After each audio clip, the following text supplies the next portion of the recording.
こんにちは、ホロロです。今回はマイホームヒーロー7話を振り返ります。と、その前に、今週は劇場版マイホームヒーローの15秒 CM が公開されました。今回の映像は劇場版の内容を中心に構成されていました。劇場版の映像出たの初めてなんと警察が絡んでくるんですね。僕はアニメ版も視聴済みですが、アニメ化されている第1部までで警察は登場していないんですよね。実写化も第1部までだと思っていたのですが、その続きも実写化されるのか、それともオリジナルの展開に入っていくのか、完結編と銘打ってますが、続きを全部実写化するのは尺的に無理なので、オリジナルの終わり方になるような気がします。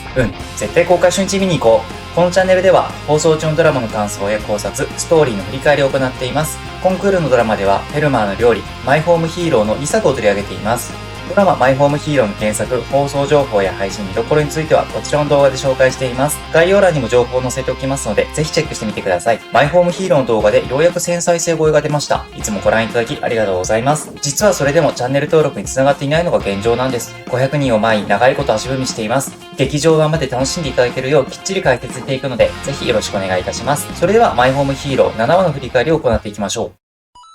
ダメだ。レイカと京一を絶対に合わせちゃいけない。鉄夫は強い口調で河川に指示を出します。その傍らには拘束する相手を失った手錠が無残に転がっていました。石鹸を使い、滑らせて抜き取ったのです。拘束された場所が浴室だったのが幸運でした。自由の身になった鉄夫、すぐに反撃の攻勢に打って出ます。京一は部下に何かを届けさせようとしていました。これを利用できないか。ミステリーに精通した脳はすぐにひらめきをもたらします。その部下なら京一の家を知っている可能性があります。品物はレイカの家のポストに届けられるはず。その時に GPS を仕込んだ荷物を回収させ、京一の家に届けさせるのです。京一のパソコンをハッキングし、京一になりすまして部下に荷物を運ぶよう指示を書いたメールを送ります。河川に GPS と証拠セットを持参してもらいポストにセット。ほどなく訪れた部下によって無事に京一を破滅に追い込む品々は運ばれていきました。届いた荷物を確認すると、そこには ALS ライトが入っていました。主に警察が現場で血痕や指紋を科学捜査するときに使う道具です。ノブトが消息を絶ったレイカの部屋。ここを ALS ライトで照らせば、何らかの証拠が浮かび上がってくるはずです。これを使わせるわけにはいきません。透明の危機を回避するため、鉄夫はそれを回収しました。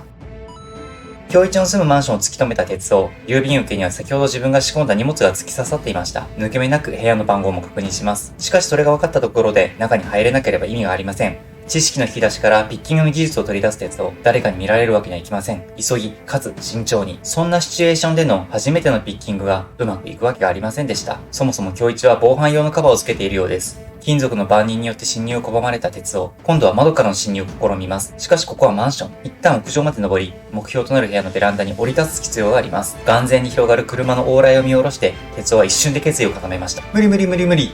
と冷静になります。これはもう積んでいるのでは。空が夕闇に溶けかけていました。タイムリミットが近づいています。河川は偶然を装ってレイカに近づきます。メールのやり取りを盗み見ており、レイカがどこを歩いているかはおよそ見当がつきます。レイカに誰と会うつもりなのか問いますが、彼女は当然答えません。両親の隠し事を知るために京一に会うのですから、言えるはずがないのです。心配する河川はついていくと告げますが、レイカは慌てて拒みます。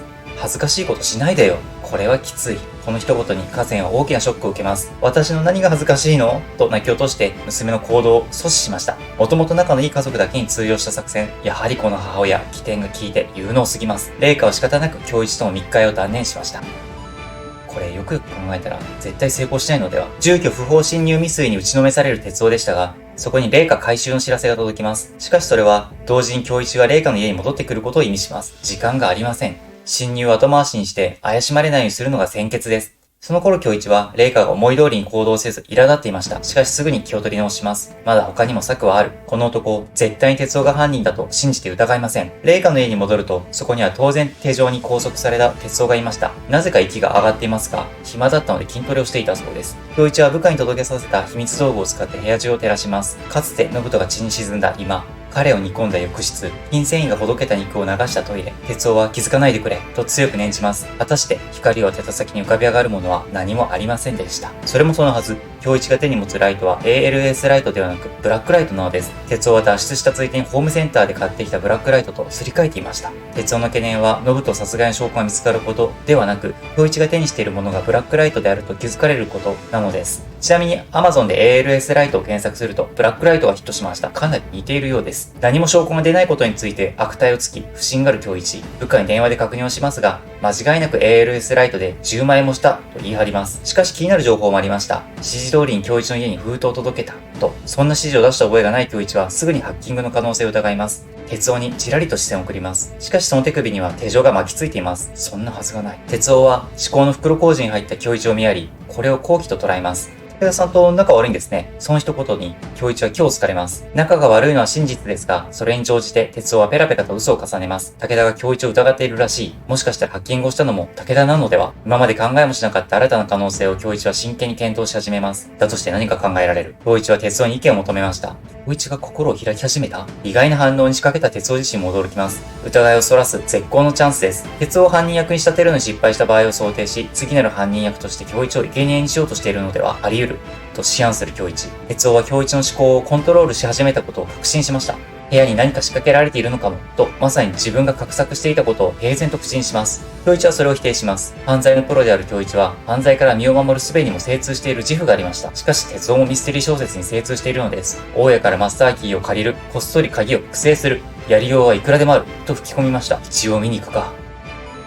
京一は念のため自宅を確認しに行くことにしました。哲夫が逃げないようついてくるように命令します。哲夫はこわばった顔でうなずきますが、しかし実は計画通りの展開でした。宿願である京一の部屋への侵入に成功した哲夫。この部屋のどこかに証拠セットを仕込むことができれば、組織の疑いは京一に向きます。無論京一にバレてはいけません。哲夫は首相に従うふりをしながら隠し場所の品定めをします。ところが京一はなかなか隙を見せません。哲夫を常に視界の中に捉え、単独行動を許しません。一通りの捜索をしましたが、怪しい形跡は全くありませんでした。最後に捜索することになったのは金庫。ここに証拠セットを仕込むことができれば、客観的には京一がそれを隠していたように見えるでしょう。金庫の暗証番号を知ることができれば、哲夫にとっては喉から手が出るほど欲しい情報です。しかし京一は、もちろん金庫を開けるところを見せません。金庫を見ないよう命令された哲夫は耳を澄ませます。ピッピッピッピッと、部屋に響く無機質な音。暗証番号は4桁で点キー式。これが哲夫が拾えた限られた情報です。当然ながら金庫にも異変はありませんでした。諦めきれない哲夫は、いつ誰かが開けるかわからないと、もっと慎重になるよう諭します。ところが、ここが引き時でした。京一は哲夫を睨みつけます。なんでそんなに必死なんだ？俺が犯人に仕立て上げられたら得するんじゃないのか？京一にとっては協力的な姿勢を示す哲夫が不可解を通り越して不審でした。確かにそれは得だが、それ以上に京一に信じてもらって疑いを解いてもらいたい。というのが哲夫の建前でした。それを聞いた京一はじっと哲夫を見つめ、そして哲夫の歩み寄りを京一は鼻で笑いました。武田の件と真犯人探しは別だ。俺はお前が信人をやったと思っている。うまくことを運んでいたつもりだった哲夫は目を見開きます。なぜと問うと、京一は自身の哲学を語ります。弱者は正義を貫く権利すらない。京一は幼かった頃、強者たる簒奪者に全て奪われた過去がありました。力を持つ者が正しい。強者の言い分に染まった京一は、もう奪われないために組織の人間になったのです。強者として京一は断じます。お前と組むことはない。はい、マイホームヒーロー7話でした。レイカは本格的に巻き込まれるかと思いきや、またも蚊帳の外に出されちゃいました。実はレイカというキャラクターは評価が分かれています。Google の検索でトスレイカと入力すると、次の予測として、可愛いとうざいが出てくるんです。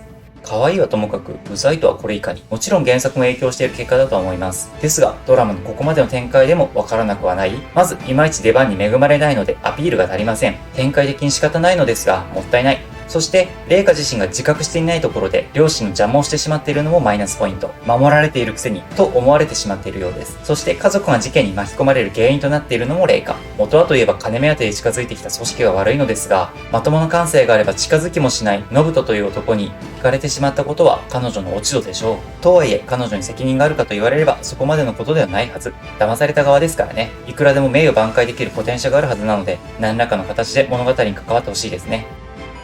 さて、京一は哲夫を追い詰めたはずだったのに気づけば哲夫がコントロールするという展開でした。京一はコントロールされている自覚がないんですよね。ところが改めて二人の関係を見つめ直すと、京一ははっきりと線を引きました。これはもう一点の曇りもなく、そうなのでしょう。京一は哲夫を殺すことに何の躊躇もありません。やっぱり悪人。しかもその理由はとても自分本位なもの。どんなに母親思いなところを見せようとも、全てがチャラになるわけではありません。他人を犠牲にして得た幸せに心の安寧はあるのでしょうか？京一はこのまま悪どいキャラクターのまま突き進むのでしょうか？僕としてはもう一度哲夫とバディになるところを見たいのですが、しかしその哲夫も今や完全に京一を殺す気でいるんですよね。6話の中盤まではそんなことにためらいを覚えていたのですが、短い間に完全に殺意の波動に目覚めてしまいました。もうそれしかないと割り切っていましたが、本当にそうなのでしょうか？どんな決着を迎えるのか予測できません。ドラマ、マイホームヒーローはディズニープラスで配信中です。先が気になる方はアニメで見るのもおすすめです。特に月額が安い Amazon プライムビデオで配信されているのが嬉しいですね。ここまでお楽しみいただけたでしょうか？ぜひ評価していただくと嬉しいです。X でも活動しています。映画やドラマに関するポストを行っています。仲良くしていただけると嬉しいです。それではまた次回お会いできますように。バイバイ。